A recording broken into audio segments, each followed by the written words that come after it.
नमस्कार दोस्तों, स्वागत है आप सभी का हमारे इस YouTube चैनल गरुड़ धर्मार्थ पर। बिना किसी देरी किए चलिए सीधा शुरू करते हैं आज की यह वीडियो। मित्रों, ऐसे तो गरुड़ पुराण में जन्म से लेकर मृत्यु तक की बातें विस्तार से बताई गई हैं, लेकिन आपको बता दें कि इसमें जीवन से जुड़ी कुछ ऐसी बातें भी बताई गई हैं जिससे आपके घर में महालक्ष्मी की दृष्टि बनी रहेगी तथा आप धनवान बन जाएंगे। तो चलिए आज की इस प्रस्तुति में जानते हैं उन महत्वपूर्ण बातों के बारे में। सनातन धर्म शास्त्रों में अलग अलग ग्रंथों का उल्लेख है, इनमें से एक गरुड़ पुराण भी है। इस पुराण का पाठ घर में किसी सदस्य की मृत्यु के बाद कुल 13 दिनों तक कराया जाता है। साथ ही इस ग्रंथ में यह भी बताया गया है कि सुखी जीवन के लिए किन बातों का ध्यान रखना चाहिए। यह बहुत ही कम लोगों को मालूम होगा कि गरुड़ पुराण में कुछ ऐसी भी बातें बताई गई हैं जिसको समझ और अपना लेने से मनुष्य को आर्थिक संकट का सामना नहीं करना पड़ेगा। पहला, पूरा लौटाए उधार लिया पैसा। गरुड़ पुराण की माने तो ऋण या उधार लिया गया पैसा किसी भी परिस्थिति में पूरा का पूरा लौटा देना चाहिए। यदि ऋण पूरा न तो वह ब्याज के चलते फिर से बढ़ने लगता है।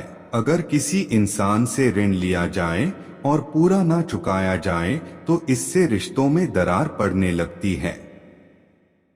अगर आप भी चाहते हैं कि घर में महालक्ष्मी का वास हो तो पुराण की यह बात आपके लिए बेहद फायदेमंद साबित हो सकती है। पुराण के एक श्लोक के अनुसार मैले वस्त्र, गंदे दांत, ज्यादा खाने वाले, निष्ठुर वाणी वाले और सूर्योदय व सूर्यास्त के समय सोने वाले यदि स्वयं विष्णु भगवान भी हो तो माता लक्ष्मी उनका त्याग कर देती। दूसरा, रसोई घर की करें पूजा। गरुड़ पुराण के मुताबिक परिवार को अपनी रसोई घर की पूजा जरूर करनी चाहिए, क्योंकि रसोई में चूल्हे पर भोग लगाने का खास उद्देश्य माना जाता है। ऐसा मानना है कि यहाँ पूजा पाठ करने से धन की कभी कमी नहीं होती और देवी लक्ष्मी की खास कृपा बनी रहती है। तीसरा, सूर्य चढ़ने से पहले उठे। हर रोज सुबह जल्दी उठने वालों से न केवल देवी लक्ष्मी खुश रहती है बल्कि यह आपकी सेहत के लिए फायदेमंद भी होता है। ध्यान रखें कि सूरज सिर पर आने से पहले ही उठ जाएं। उठने के बाद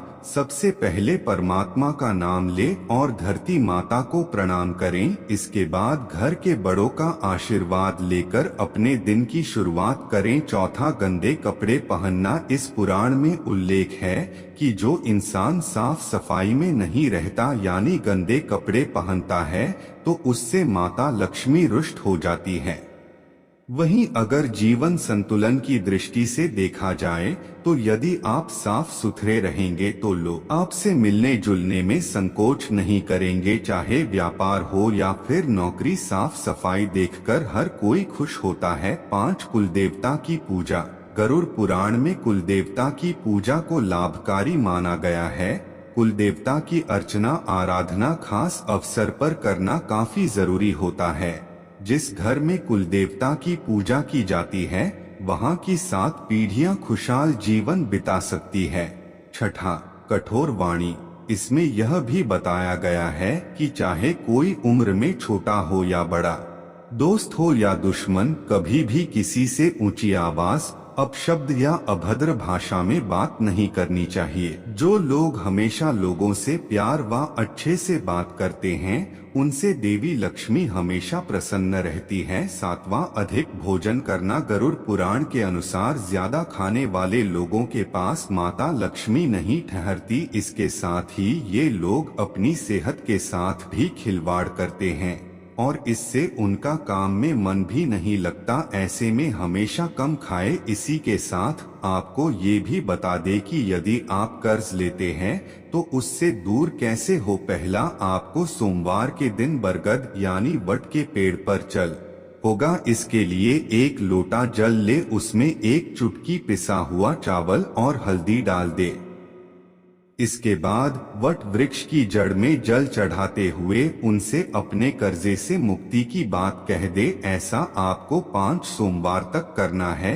इसके बाद तीसरे सोमवार को बरगद के पेड़ की जड़ का एक छोटा सा टुकड़ा लेकर एक कपड़े में लपेट ले और उसे अपनी जेब में लगभग 2 से 3 महीने के लिए रख ले। बता दे कि कर्जा मुक्ति के उपाय के लिए वट वृक्ष को सबसे अच्छा माना जाता है, क्योंकि उस पर लक्ष्मी जी की बहुत दया होती है और हम नहीं, हमारे पुराण कहते हैं। इसलिए अगर आपने ये कर लिया तो आपके ऊपर चाहे जितना ज्यादा कर्ज हो, आप उससे मुक्त हो जाएंगे।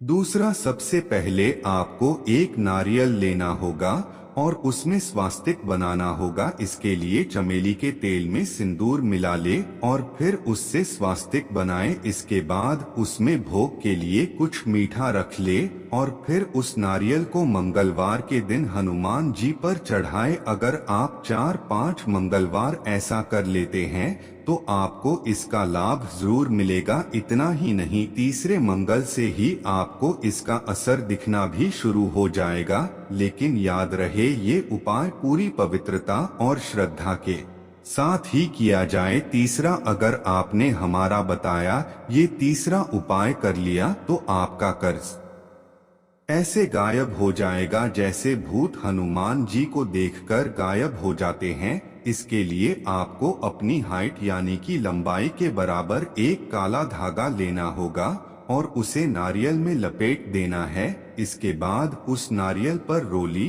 फूल और कुछ मीठा चढ़ाकर अपने भगवान को याद करते हुए उसे किसी जल में बहा दे। यह याद रहे कि वो जल बहता हुआ होना चाहिए तो अच्छा रहेगा। आप किसी नदी में बहाएं, क्योंकि नदी का जल हमेशा बहता रहता है। दरअसल इसके पीछे की वजह आपके कर्ज से ही जुड़ी है।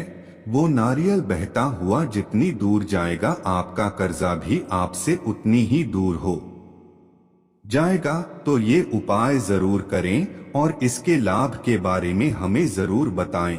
चौथा, ये बेहद ही सरल उपाय है। इसके लिए सबसे पहले तो मूंग को उबाल लेना है और उसमें घी शक्कर मिला लें।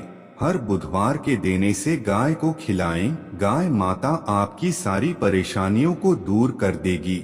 आपको बता दें कि हमारे सनातन धर्म के अनुसार गाय माता 33 कोटि देवी देवता वास करते हैं। इसलिए गाय हमारे लिए बहुत पूजनीय होती है, जिसके जरिए हम एक साथ कई भगवानों को खुश कर सकते हैं। तो मित्रों, आपने जाना कि गरुड़ पुराण में लिखी कुछ बातें जो आपके जीवन के लिए कितनी सही हैं। सो दोस्तों, आज की वीडियो में इतना ही। फिर मिलते हैं ऐसी ही एक और नई वीडियो में। तब तक के लिए नमस्कार, धन्यवाद।